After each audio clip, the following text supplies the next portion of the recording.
우리 대림절을 맞이해서 이제 초가 세 개가 이제 불이 켜져 있습니다. 대림절 셋째 주일을 이제 맞이했다는 의미입니다. 대림절 셋째 주일을 축하드립니다. 메리 크리스마스. 네, 여러분들 옆에 분들께 서로 한번 축복하시라고요. 대림절 셋째 주일을 축하합니다. 메리 크리스마스. 서로같이 축복하세요. 네. 네. 성탄절만 메리 크리스마스 하기엔 너무나 억울한 것 같아요. 매주 해도 되는 건데, 여러분들 지난 주일날 우리가 이 요한계시록 6장 말씀의 전반적인 부분을 간단하게 말씀을 드렸죠. 금요일마다 요한계시록 말씀을 나누면서 사실 그 일곱째 인을 떼는 일곱 번의 인을 떼는 그 하나님의 심판 부분이 사실 상당히 중요한 부분이거든요. 그래서 여섯째 인까지 떼고 이제 일곱째 인을 떼면 그때부터 이제 나팔, 일곱 나팔과 일곱 재앙이 일곱 그 대접이 주어지면서 일곱째 인이 또 그만큼 큰 영역을 차지합니다. 하나님의 심판으로서. 그래서 중간에 잠깐 이 7장에 딱 쉬는 하프타임이라고 할 수가 있는데 너무 중요한 부분이고 제가 이 말씀을 묵상하면서 이 대림절날 우리에게 주시는 또 말씀이구나 그런 생각을 갖고 여러분과 함께 나누게 되었습니다. 그래서 우리가 6장에서 예수님께서 그 통치권자의 의미를 드러내는 인을 떼는 그 가운데서 그 재앙과 이제 박해가 주어질 때 세상 사람들만이 아니고 예수 믿는 그리스도인들도 같이 그 고통을 이제 겪게 돼 있다 그랬습니다. 그래서 다섯째 인을 뗄 때는 그런 고통 가운데 순교한 영혼들이 하나님의 보좌 앞에 엎드려서 신원을 한다 그랬어요. 간구하고 기도한다 했습니다. 그리고 이제 여섯째 인을 떼게 될 때는 자연재해의 그 심판이 보여집니다. 해가 검어지고 달이 핏빛으로 변하고 별이 떨어지고 그러면서 이런 자연재해가 일어나는 그런 부분들인데 사실 그 태초 그 창조 이후에 하나님께서 주신 심판으로는 이 노아의 홍수인데 노아의 홍수와는 비교할 수 없는 이제 하나님의 그 마지막 종말의 때 주어지는 심판이 어떠한지를 사실 우리 요한계시록 말씀에서 우리가 잘 볼 수가 있습니다. 그래서 이러한 하나님의 심판 앞에 누가 서리오? 그렇죠? 우리가 6장 마지막 17절 말씀에서 그들이 진노에 큰 날이 이르렀으니 누가 능히 서리오? 바로 이 질문에 대한 답이 7장이라고 그랬습니다. 그래서 누가 서리오? 했을 때 첫 번째는 이제 재앙의 그 바람을 이제 붙잡고 선 네 천사를 얘기했습니다. 그리고 또 두 번째는 그 하나님의 그 종들 이마에 인을 치기 위해서 그죠? 인을 치기 위해서 다른 천사가 서 있었고 그리고 세 번째로는 바로 인 맞은 자 14만 4천 명 14만 4천 명이 그 시온산에는 어린 양과 함께 서 있다 그랬습니다.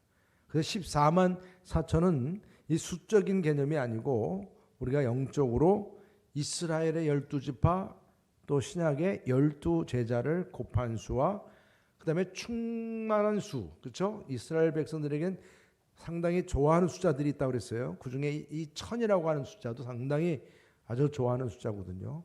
무한대 말 그대로 아주 셀 수 없는 숫자 그 천이 곱해지면서 14만 4천이라 그래서 오늘 9절에서 보면 그러한 14만 4천을 뭐라고 또 표현했냐면 능히 셀 수 없는 큰 물이라 그랬어요. 능히 셀 수 없는 큰 물이 다시 말하면 이들은 어떤 이들이냐 대환란을 통과한 유대인들과 이방인들로 이루어진 구원받은 완성된 교회를 의미하는 거예요. 여기에는 저와 여러분도 함께하는 줄 믿으시기 바랍니다. 네, 그래서 이 14만 4천 이 4천에 속한 이 전투하는 교회라 말할 수가 있죠. 환난 중에 있고 환난을 통과하는 그러한 성도들이 있는 것처럼요. 그래서 오늘 7장 말씀에서 이제 누가 서류에 대한 질문의 네 번째 누가 또 서류냐 서류하는 그런 질문을 우리가 하게 됩니다. 네 번째로 누가 능히 설 수 있는 자인가? 그래서 오늘 말씀에서 그 누가가 바로 흰옷을 입은 자. 누구라고요? 네, 흰옷을 입은 무리들이라 그랬습니다. 우리 9절 다 같이 함께 읽어보겠습니다. 9절 시작. 이 일 후에 내가 보니 각 나라와 족속과 백성과 방언에서 아무도 능히 셀 수 없는 큰 무리가 나와 흰옷을 입고 손에 종려 가지를 들고 보호자 앞과 어린 양 앞에 서서. 야, 어린 양 앞에 서 있는데 이들이 뭐예요? 흰옷을 입은 무리라는 것입니다. 종려나무 가지를 흔들고 있어요. 여러분들 그 상상이 되시죠? 네, 그래서 이렇게 흰옷 입은 무리들이 있는데 그들이 서 있는데 장로 중 하나가 이 흰옷 입은 자가 누구냐? 이게 질문을 던집니다. 13절의 말씀 보게 되면 장로 중 하나가 응답하여 나에게 이르되 이 흰옷 입은 자들이 누구며 또 어디에서 왔느냐? 자, 이제 누가 서류할 때 흰옷 입은 자라 했는데 그렇다면 오늘 우리가 받는 질문은 그러면 이 흰옷 입은 자들이 누구냐라는 것입니다. 누구냐? 먼저 우리가 앞전에서도 같이 말씀 나눴죠? 이 흰옷 입은 자들은 누구였어요? 하나님의 인침을 받은 14만 4천 명의 무리들임을 알 수가 있죠. 사도 요한은 각 나라의 족속과 백성과 방언 또 모든 민족들 가운데서 능히 셀 수 없는 하나님의 인침을 받은 무리 바로 14만 4천의 그 무리들이 흰옷을 입은 구원받은 백성들이다 이렇게 말씀하고 있는 것입니다. 14만 4천.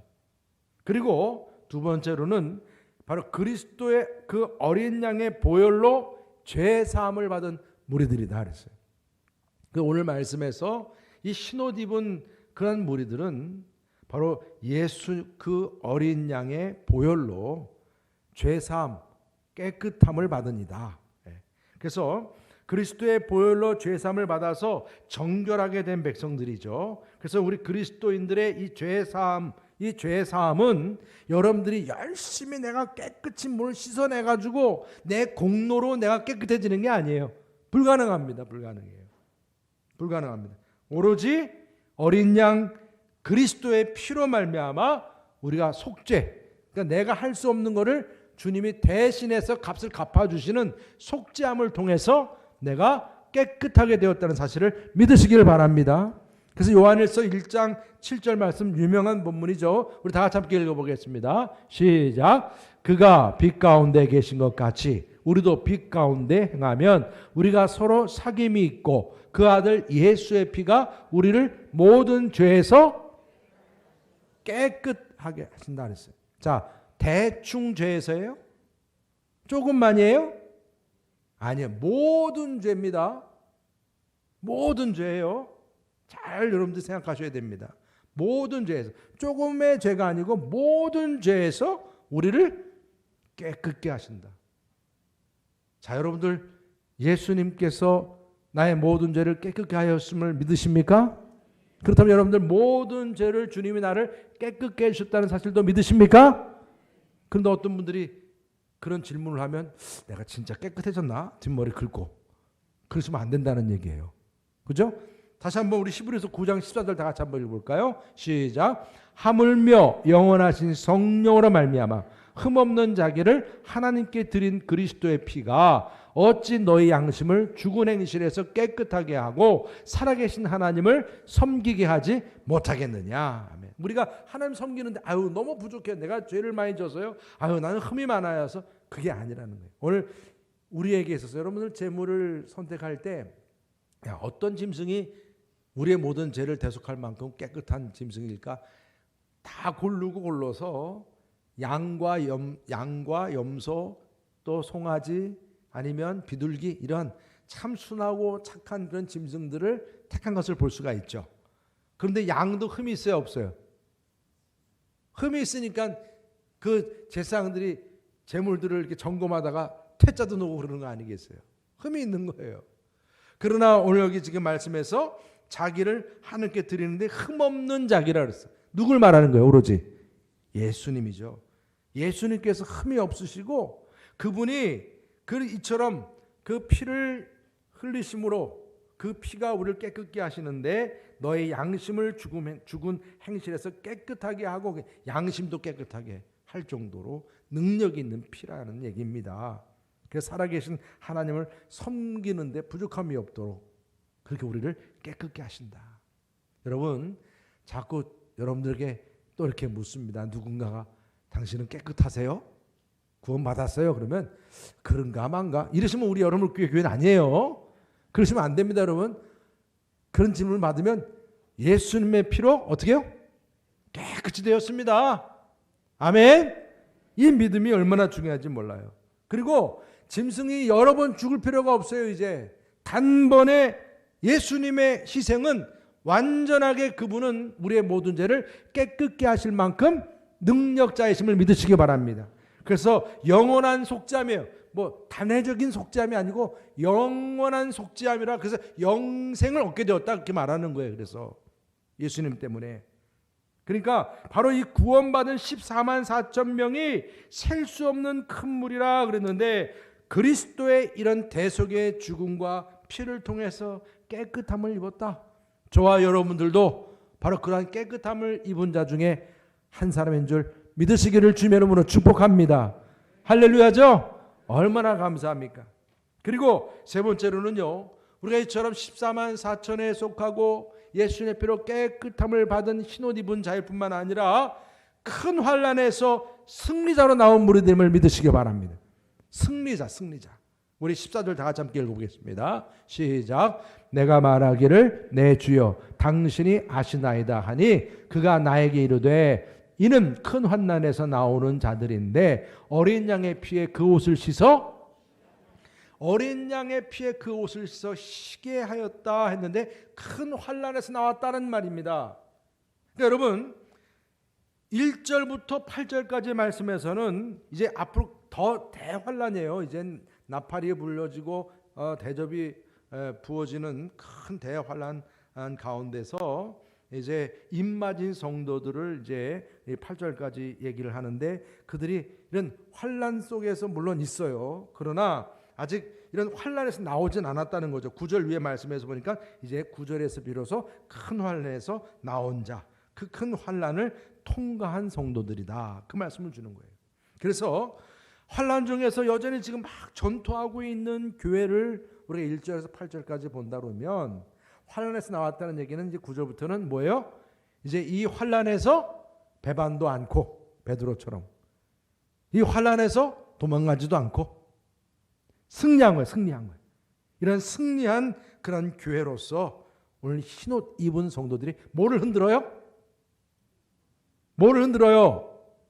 종려나무 가지를 흔들었다는 거예요. 자, 여러분, 종려나무 가지를 흔들니까 뭐가 생각이 납니까? 예수님께서 예루살렘으로 입성하실 때 그냥 사람들이 막 종려나무 가지를 흔들었잖아요. 왜 흔들었어요? 아니, 누가 질문하면 또 머리 긁으실 거예요? 아니, 여러분, 종려나무 가지를 흔들었어요. 왜 그랬을까요? 이 종려나무 가지는 이스라엘이나 유대인들 히브리적으로는 승리의 표상이에요. 승리, 그뿐이 아닙니다. 여러분, 종려나무 그 숲에 그 나무가 숨겨진 밭에 그냥 불이 나가지고 다 타버렸잖아요. 다 죽은 것처럼 타버렸잖아요. 그런데 물만 주면 다시 싹이 나고 살아나는 게 종려나무입니다. 그래서 죽은 것 같지만 다시 살아나는 부활의 의미도 담겨져 있어요. 그러니까 이스라엘 백성들이 로마로 인해서 이렇게 죽어버린 이스라엘 땅, 이제 메시아 예수님이 오셨으니 오셔서 이 땅을 다시 살려주시고 부활시키고 승리케 하길 원합니다. 막 흔드는 거예요. 이해하시겠습니까, 여러분? 바로 그러한 그 종려나무 가지를 지금 누가 흔들고 있는 거예요? 흰옷을 입은 14만 4천 예수님의 피로 깨끗함을 입은 하나님의 자녀들, 저와 여러분들인 줄 믿으시길 바랍니다. 여러분, 우리가 이렇게 종려나무 가지 가지고 그냥 흔드는 승리의 노래, 찬송이 항상 끊이지 않아야 한다는 것을 말씀하고 있는 것이죠. 그러니까 이스라엘 백성들이 그 로마로 다 이게 이제 다 망하잖아요. 점령당하잖아요. 성전까지 다 무너지고. 그렇지만은 잠깐 그 예루살렘을 점령했을 때가 있었습니다. 그때 만든 화폐의 그림이 종려나무 가지예요. 승리를 의미하는 것이기 때문에. 흰옷을 입은 성도들은 자신을 박해하는 대환란을 통과해서 승리한 무리들로서 그 보호자 앞에서 종려나무 가지를 지금 흔들고 있는 모습이라. 이게 바로 우리들의 모습임을 믿으시길 바랍니다. 환란에서 나온 자라는 거예요. 일곱 재앙에서 그 우리가 제외되는 게 아니에요. 막 뭐 우리가 믿고 신앙생활 잘하면 이런 환란이 있는 데서 우리는 싹 빠져서 우린 그런 거 안 받아. 막 그런 생각을 하시면 안 되고요. 같이 다 환란 속에 있을지라도 환란에서 어떻게 해요? 우리는 담대하게 이겨낸다는 것입니다. 승리한다는 것입니다. 그래서 우리가 여기서 지금 다시 말하면 이 환란을 겪으면서도 잘 인내하고 오히려 욥처럼 하나님이 어떠하신 하나님이신지 고백하고 내 믿음이 더욱 성숙해지고 하나님의 살아계심을 더 믿는 믿음이 강해지고 할렐루야. 네. 얼마나 뭐 할 말씀이 많은지 모르겠어요. 그 종려나무를 흔드는 거예요. 고난도 유익이라. 그러니까 사도 바울이 아무리 주를 위해서 내가 종일 죽임을 당할지라도 도살장의 그 양처럼 죽임을 당할지라도 누가 이 그리스도의 사랑에서 나를 끊으리요? 네, 끊으리요. 바로 이러한 승리의 고백이 있지 않습니까? 우리 로마서 8장 유명한 말씀이 35절부터 37절 우리 다 같이 한번 읽어보겠습니다. 시작. 누가 우리를 그리스도의 사랑에서 끊으리요? 환난이나 공고나 박해나 기근이나 적신이나 위험이나 칼이랴. 기록된 바 우리가 종일 주를 위하여 죽임을 당하게 되며 도살당할 양같이 여김을 받았나이다 함과 같으니라. 그러나 이 모든 일에 우리가 사랑하시는 이로 말미암아 우리가 넉넉히 우리를 사랑하신 이로 말미암아 우리가 넉넉히 이기느니라. 흔드는 거예요. 옆에 분들에게 한번 서로 축복하세요. 넉넉히 이기느니라. 그래서 한번 넉넉히 우리 이깁니다. 할렐루야. 네. 그냥 우리는 그런 마음이에요. 지금 사도 바울이 그렇게 힘들어도 넉넉히 이기느니라. 여러분 정말 큰 고통이 내게 주어져도 종려나무 가지를 흔들면서 웃으며 기뻐하는 모습. 그러니까 아니 어떻게 안 고통스럽겠어요. 이렇게 막 환난이 임하는데 내 육신은 얼마나 고통스럽겠어요. 눈물이 날 정도죠. 그런데 입에는 미소가 가득한 거예요. 이게 여러분 그림이 가능해요? 가능해요. 병원에 가도요 보면 그냥 진짜 아파서 막 수술하고서 너무 죽겠는데 얼굴 다 덮어쓰고 어떤 수술했는지 무척 아픈데 웃어요. 나중에 더 어떻게 되니까 더 예뻐지니까 그 소망 가지고 웃어요. 이게 우리들이에요. 그러니까 우리들에게 있어서 정말 그 천국에 대한 소망이 있고 승리에 대한 소망이 있으니까 힘들어도 종려나무 가지를 흔드는 흰옷 입은 무리들이라. 할렐루야. 그럼 마지막으로 바로 이처럼 흰옷 입은 무리들이 하나님의 구원하심을 찬양하는 무리라. 오늘 찬양대원들이 찬양하는 것이 바로 이런 부분 아니겠어요? 그리스도의 피로 구속함을 받은 흰옷 입은 허다한 무리들이 비록 그 가운데는 순교도 당하고 그 가운데는 핍박도 당하고 이런 환난을 통과하고 있지만은 그 소망과 구원에 대한 기쁨, 승리의 큰 기쁨을 정말 마음에서 복받쳐서 찬양하고 있는 거예요. 이게 오늘 10절 말씀이에요. 우리 다 같이 함께 크게 한번 선포하겠습니다. 시작. 큰 소리로 외쳐 이르되 구원하심이 보좌에 앉으신 우리 하나님과 어린 양에게 있도다 하니. 아멘. 다시 한번요. 시작. 큰 소리로 외쳐 이르되 구원하심이 보좌에 앉으신 우리 하나님과 어린 양에게 있도다. 여러분 우리가 아무리 힘들어도 큰 소리로 찬양하면서 구원하심이 내 모든 삶의 해결점이 보좌에 앉으신 하나님과 어린 양께 있습니다. 할렐루야. 찬양하는 거죠. 소테리아, 이 구원하심은 내가 뭐 어떤 개인적인 공로나 노력을 해가지고 구원받는 게 아니고 전적인 하나님의 은혜인 거예요. 하나님께서 갚아주시고 하나님께서 해결해 주시고 은혜해 주신 그런 방법으로 내가 구원을 받게 되었어요. 그것이 얼마나 감사한지 몰라요.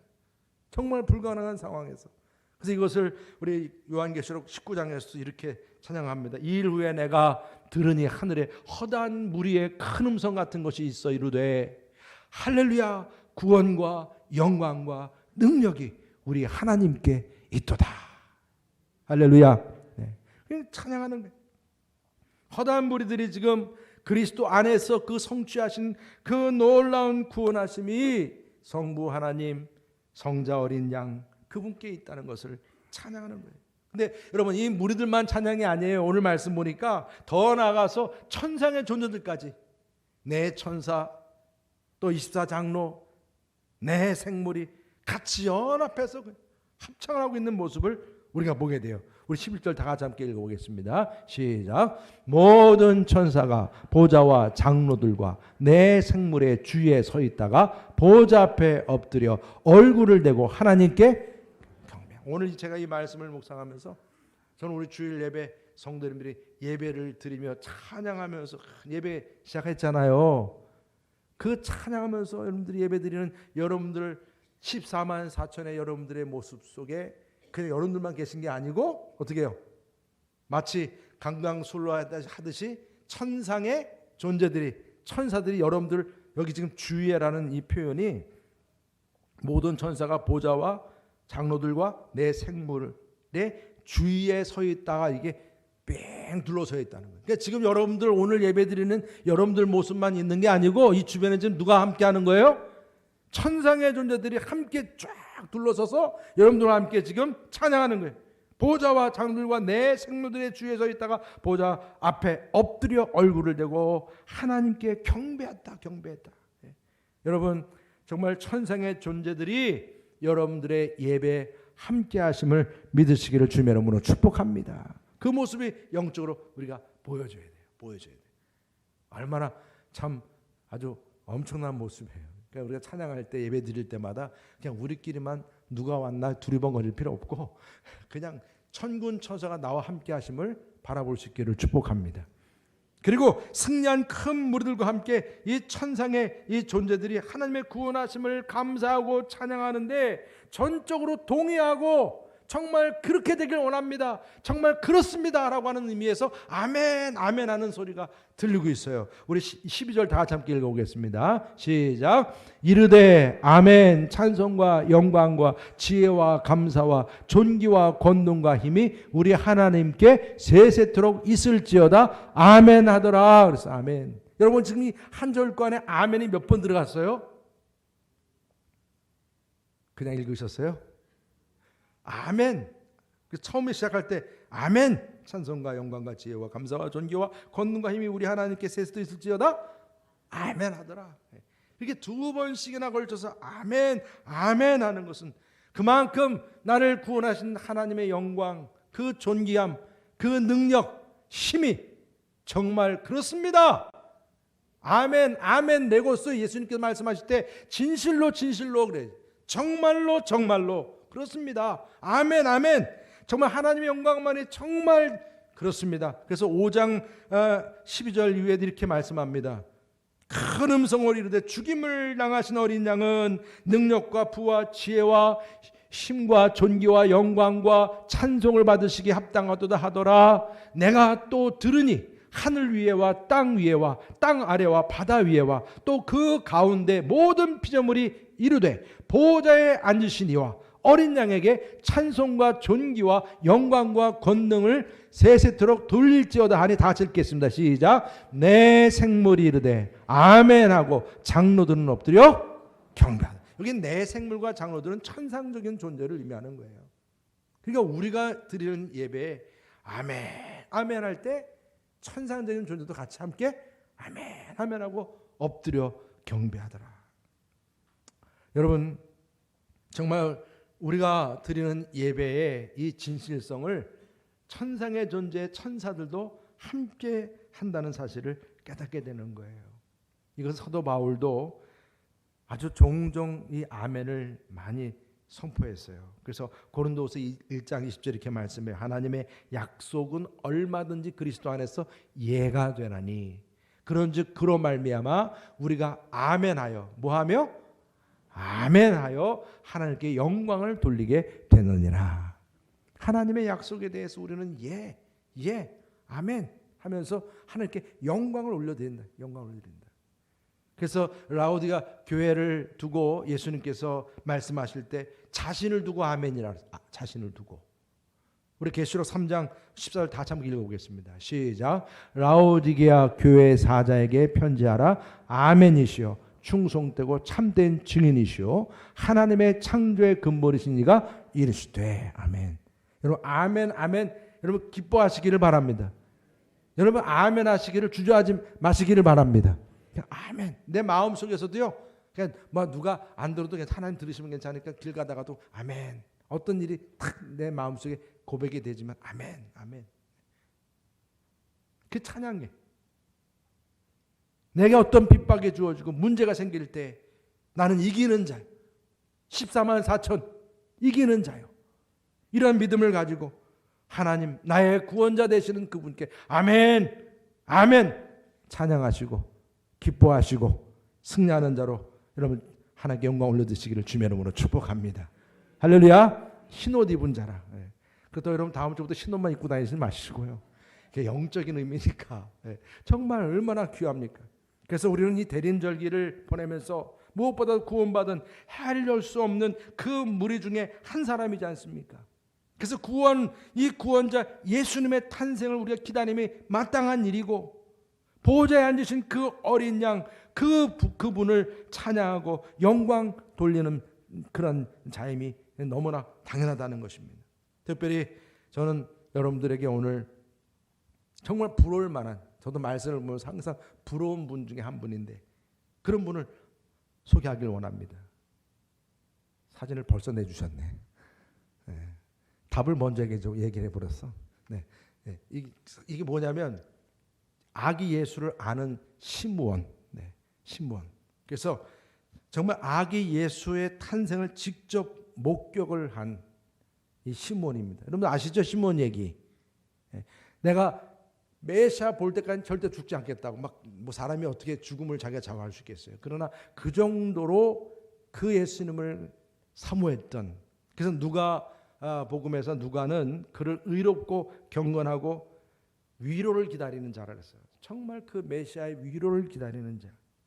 그러다가 그에게 성령의 감동으로 성전에 들어갔을 때 요셉과 마리아가 그 아기를 정결 예식을 위해서 성전에 데리고 왔을 때 딱 만난 거예요. 그러니까 그렇게 그 위로자를 기다리고 소망했던 이 시므온에게 말입니다. 그 아기 예수님이 딱 앞에 나타났으니 얼마나 기뻤겠어요. 그를 안고 있는 모습 보세요. 제가 여러분들에게 그 사진을 이 렘브란트의 유명한 그림이거든요. 정말 부러운 모습이라. 여러분 별로 안 부러우세요? 그 애기 안고 있는 모습이 별로예요? 너무 대단한 모습입니다. 너무 부러운 모습이에요.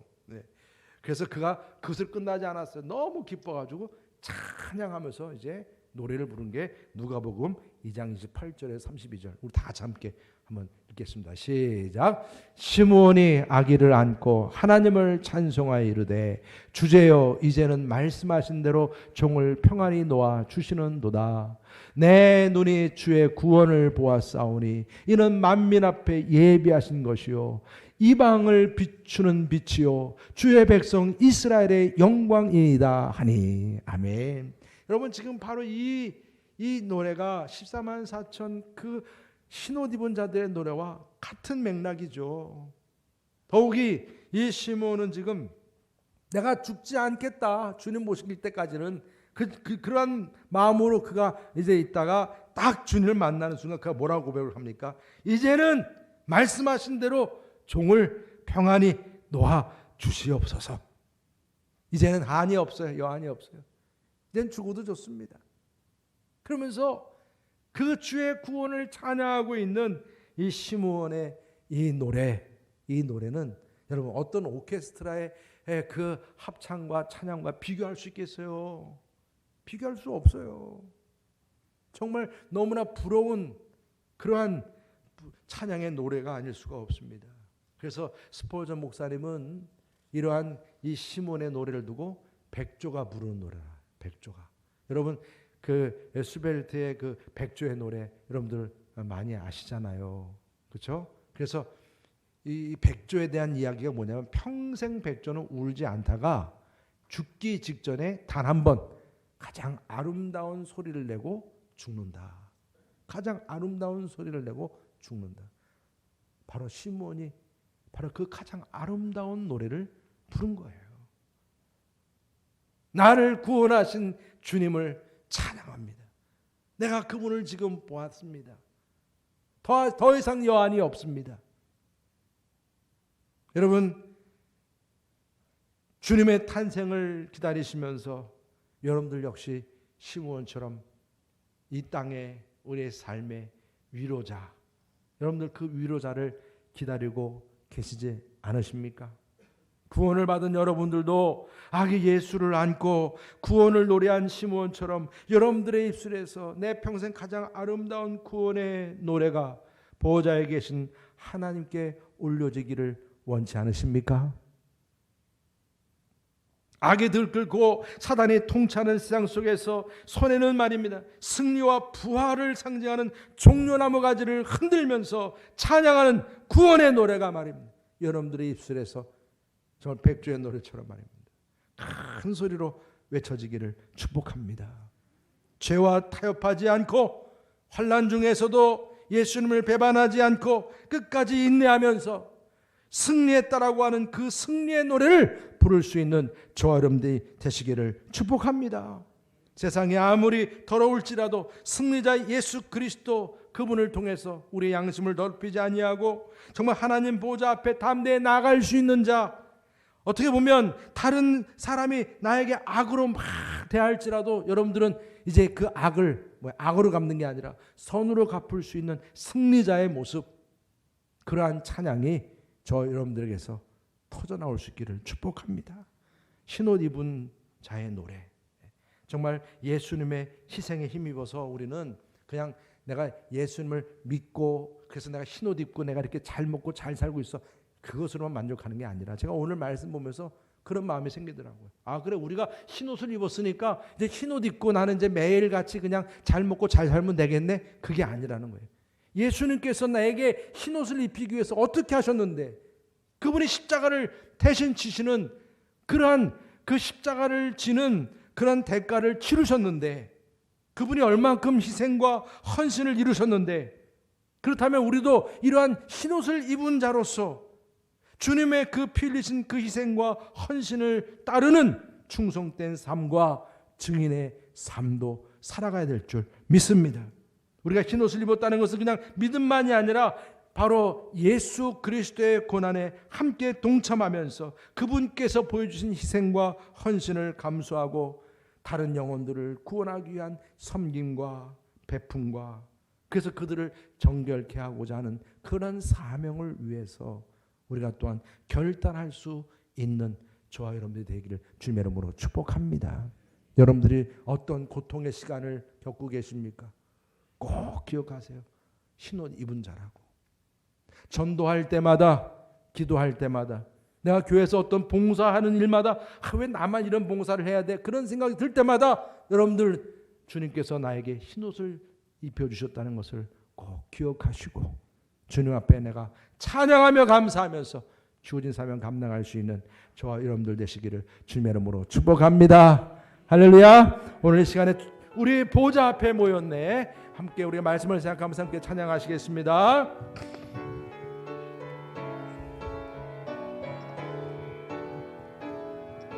우리 보좌 앞에 모였네. 우리 보좌 앞에 모였네. 함께 주를 찬양하며 하나님의 사랑 그 아들 주셨네. 그의 피로 우리 구원받았네. 십자가에서 쏟으신 그 사랑 강같이 온 땅에 흘러 각 나라와 족속 백성 망원에서 구원받고 주 경배드리네.